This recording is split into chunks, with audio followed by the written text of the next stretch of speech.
Hello, welcome back to AE 3530, System Dynamics and Vibrations. In this video, we're going to start Chapter 1, which focuses on mechanical systems and equations of motion. We're going to start with looking at mechanical elements. First, inertial elements. These are masses and just moments of inertia. So inertial elements are masses and moments of inertia. Again, we're going to be focusing on discrete systems here, or lumped systems, we can also say. So mass is defined, you often hear it is considered to be the amount of stuff in a sense, but it's also defined as the change in force divided by the change in the acceleration.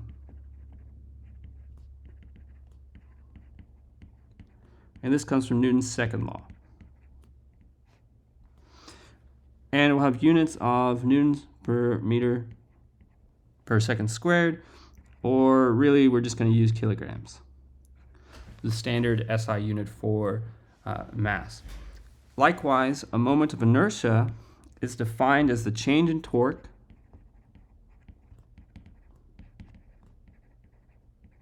or the change in moment divided by the change in angular acceleration.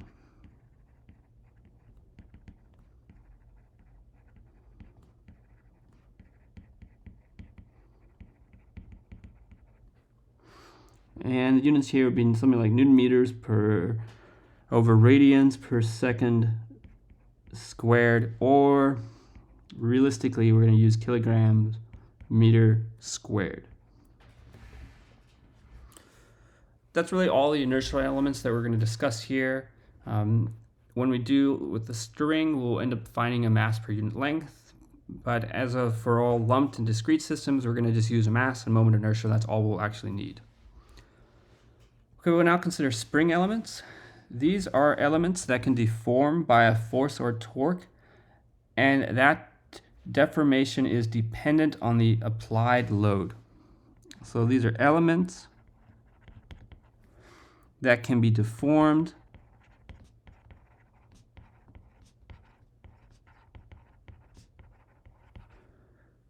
and we might want to add here elastically, or we can leave that out for now, but in general we're going to consider elastic deformation. These are deformed by force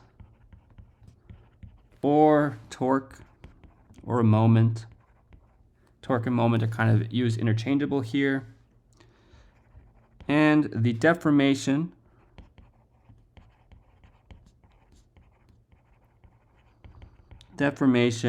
is dependent on the applied load.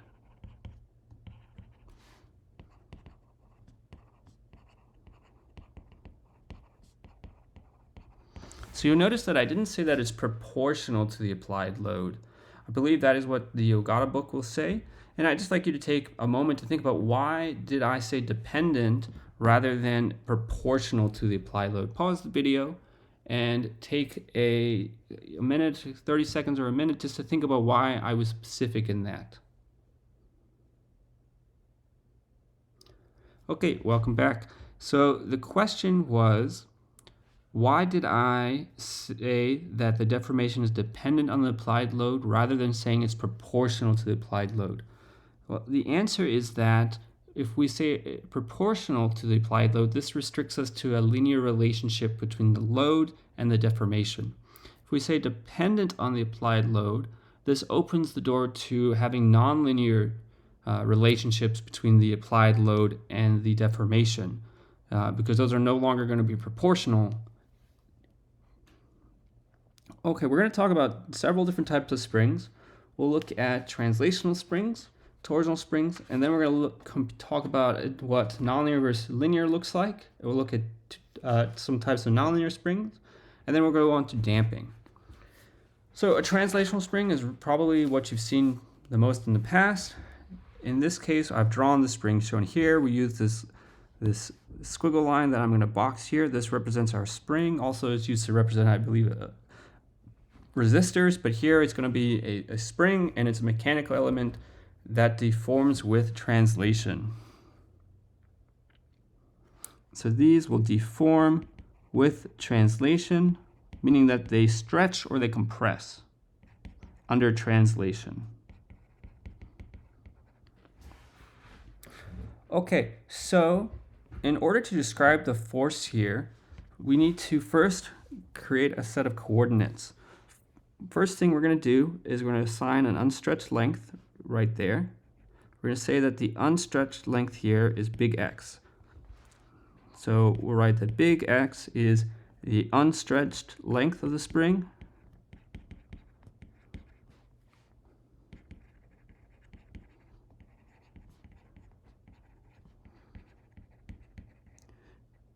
and then we're going to also measure the deformation up to the point P here.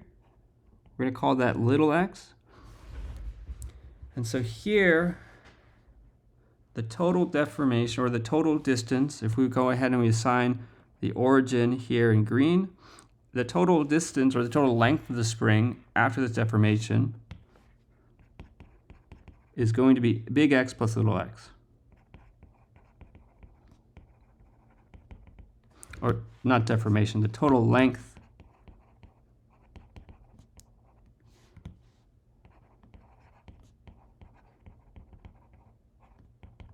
we'll just say L is equal to big X plus little x.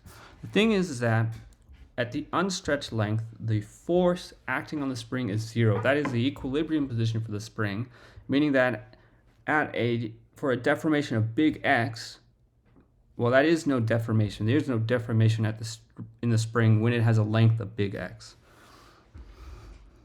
So no force is generated. Let's add some bullets to separate these ideas. For L equals big X. And that means that the force, F, can only be dependent on that deformation.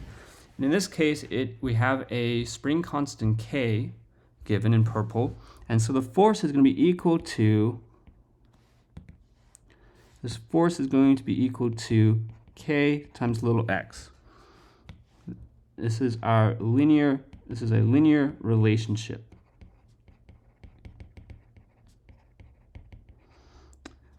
Okay, let me also go ahead and box this. I need to move that. I'm going to move this blue line just to make some more space, just so that this is easier for everyone to see.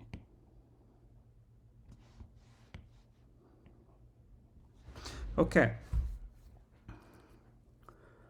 Hopefully this is not new to you, but if it is new, then I hope this was a good explanation. I mean, if you have any questions, please reach out to me through Teams. Okay, so what happens if both ends of the spring are deformed? Due to Newton's third law, the force acting on both ends of the spring are going to be equal. Let's go ahead and start by drawing our unstretched length here. We'll call that big X. From the origin, which is this fixed end here, we'll just say this is the origin. We're measuring everything with respect to that origin. Up to the point Q, we're going to have a displacement of x1. To the second point at P, we're going to have a displacement of x2. And then the distance between the points Q and P, we'll do that in green. That is going to be big X plus x2 minus x1. And then the force generated by the spring is again equal to the deformation in the spring, which is, in this case, is going to be x2 minus x, or I guess the total length now is going to be, we can write it out, so F is equal to K times x plus x2 minus x. If we write this out, we'll get K big X plus K x2 minus, that should be x1, K x1. And we know that at this stretched length, this needs to be 0. Because there's that unstretched length, there is no force generated. So F here is then equal to K times x2 minus x1, or the relative displacement across the spring.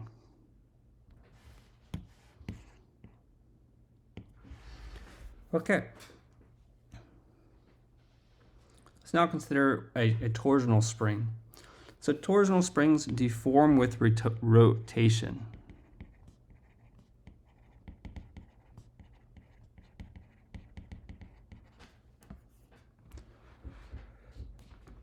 In this case, we're going to have a moment applied to the spring, and it is going to depend on the relative rotation across the spring.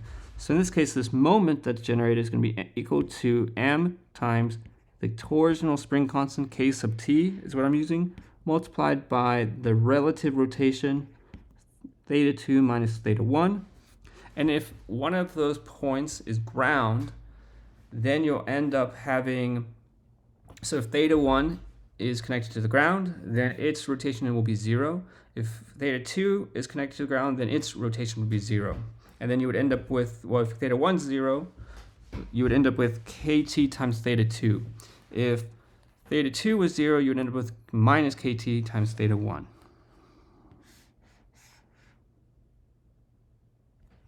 Okay.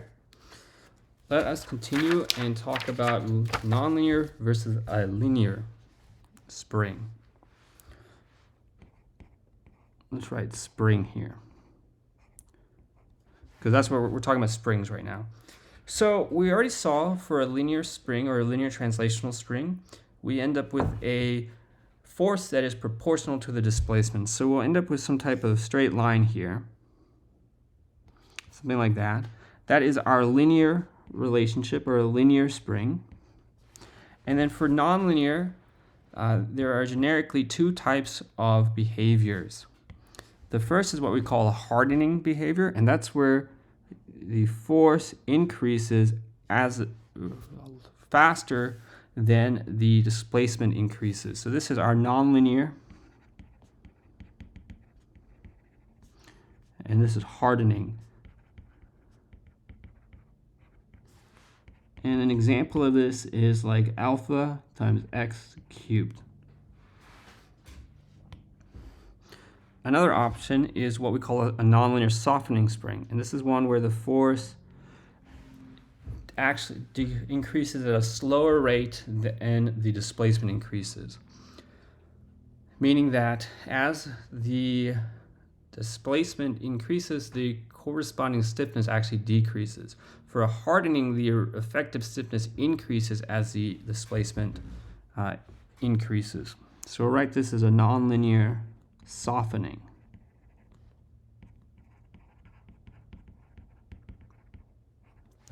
So an example of this would be something like if you had a negative stiffness. So let's say you have kx minus alpha x cubed. This negative stiffness here gives you the softening.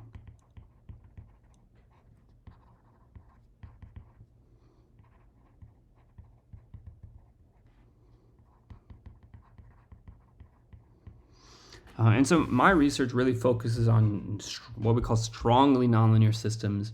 This is systems where the nonlinearity is, well, we use the word strong, and what that means is that it is on the same order of magnitude as the linear terms or higher. And what this really means is that you cannot go through a process of linearization where you get rid of the nonlinearities. By doing that, you end up changing and looking at a fundamentally different system. In other cases, we consider systems that don't even have linear stiffnesses. There may not even be a linear component. We only have nonlinear components. I'm gonna try to include some nonlinear stuff in this class, but it's a completely different world when it comes to studying vibrations or system dynamics. And the techniques and the approaches you need are drastically different than what we will primarily focus on this class. But if this is a topic of interest to you, I've taught a class previously on this, and I have all the lectures on YouTube, and I'm happy to share that with you. If you have an interest in doing research in this stuff, or as we go through a class, if something interests you, or you have questions about research in it, please come see me. I'd be happy to discuss my work and what other people are doing as well. Okay, let's just take a look at an example of how you can create a nonlinear hardening spring from using just a translational spring, and that is to deform it transversely.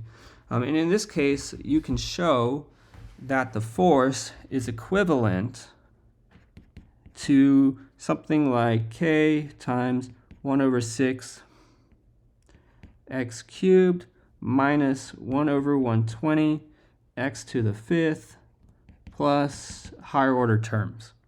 And then you can truncate this and find that the force is roughly equivalent to k over 6 x cubed. Now, this is an approximation. The actual force includes Pythagorean theorem, and then you have to expand that using a binomial expansion theorem, and from there you can end up with this approximation.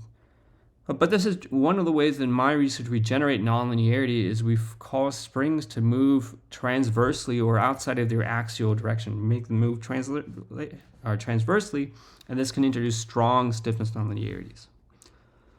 In general, in this class, we're going to consider only ideal springs. That means that we're going to assume that they have neither mass or damping. This is a relatively okay assumption. We do this in our research as well, typically, particularly for elements that are using to generate strong stiffness nonlinearities. For example, these could be things like thin wires or thin steel flexures. In those contexts, the mass is so low and the damping is so low that we neglect it, and we're able to match experimental measurements. So this is a valid assumption. Now, if you're using like a thick bar or thick rod to create a stiffness, then that's a context where you might need to consider the mass as well as the damping properties of that. It really depends on your application. Generally, when we neglect that stuff, it's because they're very small compared to the rest of the behavior of the system. Okay, let's now go ahead and talk about damping elements. These are elements that will dissipate energy by generating heat instead of storing it. So springs always store energy as potential energy. We will talk about energy in this class a bit. Springs are always storing that as a potential energy, whereas a damping element is always going to dissipate it, usually through generation of heat. Things like friction is a generation of heat. Viscous damping is also a generation of heat, ideally. And so let's write that in here. So these are elements that dissipate energy by generating heat. So really they convert mechanical energy, that is kinetic and potential energy, into heat. They are transforming mechanical energy into heat.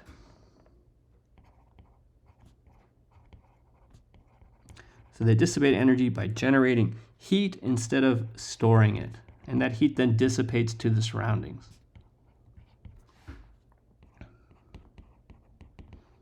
You can rub your hands together and use, and that's friction, you use that to generate heat. That is a transformation of the mechanical energy, the motion of your hands rubbing together, into heat.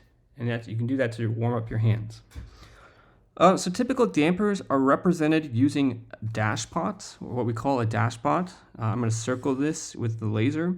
This element shown here is a dash pot. They have this weird symbol, but what they really represent is an oil-filled vat with a piston in it.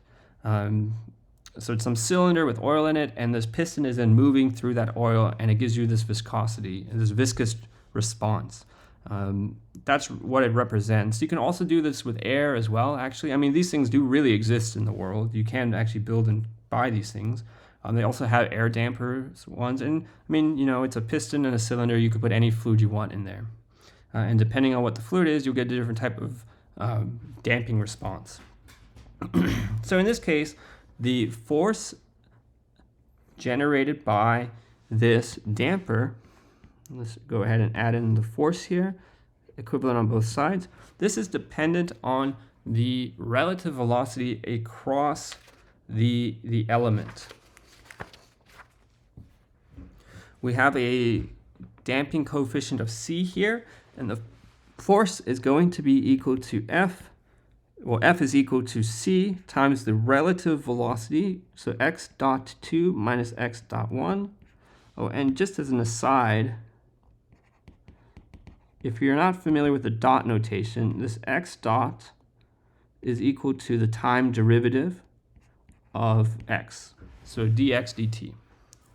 Just in case you haven't seen this notation, and then something like x double dot, this is the second derivative, d squared x over dt squared. And you could do this for the third time derivative and up beyond that as well. We generally only see second derivatives here in this class, though sometimes, especially when we do like the system dynamics, and we might encounter higher dimensional systems. Okay, we can define a torsional damper as well. In this case, it's dependent on the relative angular velocity, and we'll write here that F is equal to the torsional damping coefficient C sub t times that relative angular rotation minus theta 2 dot minus theta 1 dot. And just so you're aware, the units of C, these are going to be Newton second per meter. And for CT, and this equal sign with a little dot, I'm using that to say these are the units of it.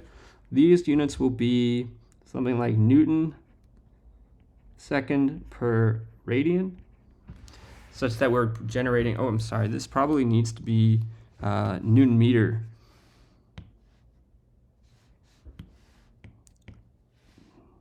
Newton meter second per radian, because we want to generate a moment. This force should actually be a moment. It should be a moment across here, not a force. So you want to go back and correct that. Okay. This type of damping is called viscous damping. C and CT are called viscous damping coefficients. C is a translational coefficient, and we generally we just say the damping coefficient. For CT, we would specify that as a torsional damping coefficient. So what about nonlinear damping? Both of these, this viscous damping, as we've shown here, is a linear damping. It's the force or the moment is proportional to the deformation or the rate of change or the velocity, let's say. So what about nonlinear damping? So an example of nonlinear damping is friction. So friction is just inherently nonlinear.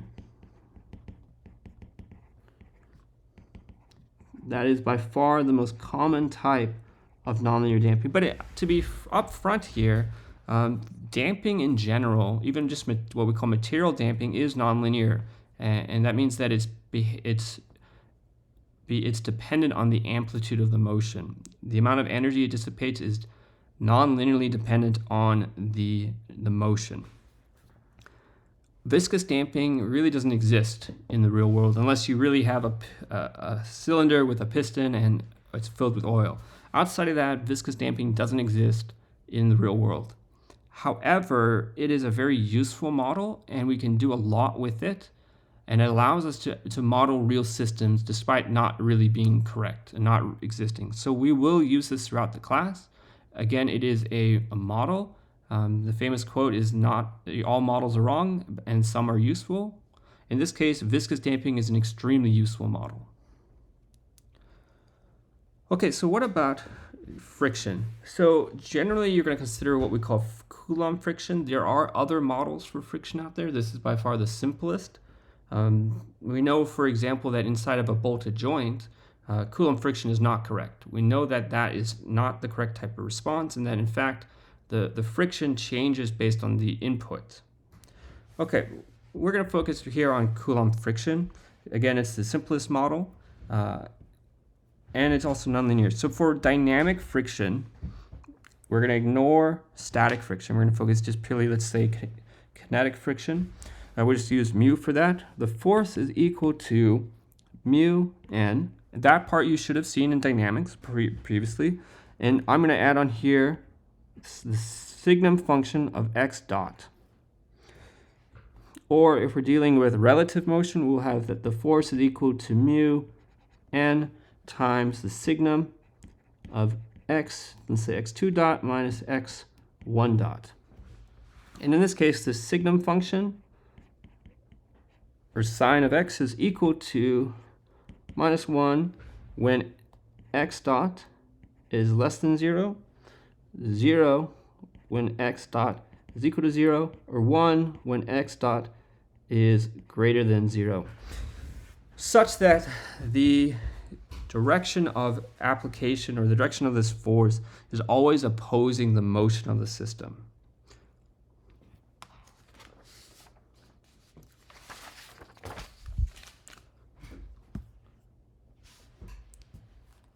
Okay, we're going to stop this video here. In the next video, we're going to go through and take a look at an example of a nonlinear viscous damper. And we'll then talk about how elements in parallel and series combine together, and then how to deal with different types of elements in series. And then from there, we'll move on to Newton's second law.